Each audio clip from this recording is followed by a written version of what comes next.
Okay, so this is how we're going to make our nocking point. First, get your arrow, your bow and a bow square, and I want you to clip your bow square onto the string, like so, and move it up so that it just sits just over the rest like that. So when you hold it up vertical, oh, there we go, you can see it just sits just like that on your bow. You might just want to tip it vertical as well and sort of wiggle it around, but it should just basically sit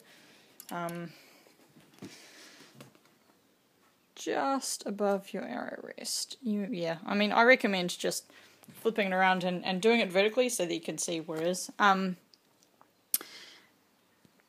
You can stick an arrow on it just to check, but to be honest, the bow square should be able to do everything for you. So yeah, there we are. It's all sitting there nice and perfect. So what you want to do is, if you can see that, there are some measurements on your bow square.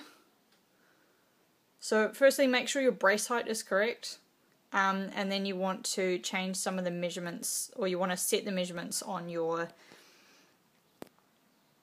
bow square. So you'll always tie the top nocking point first, and it will usually be about, I don't know, at the top of the 4 or a little bit underneath it.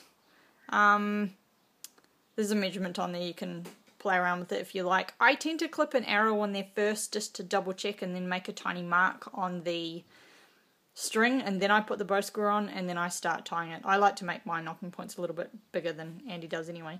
And then once you've made a mark on it, or at least you've tied the first knot of your thread on the top nocking point, then you just loop it around. So I go, I tie one knot at the front, and then I go around the back, and then I tie one knot at the back, then I go around the front and tie one knot at the front, and then one knot at the back, and I do that about 6 times, and then I tie 2 at the back, and then chop off the thread, burn the ends, and flatten the ends right up against the string if possible, and then I'll stick an arrow on and do the bottom nocking point with the arrow as opposed to the bow square.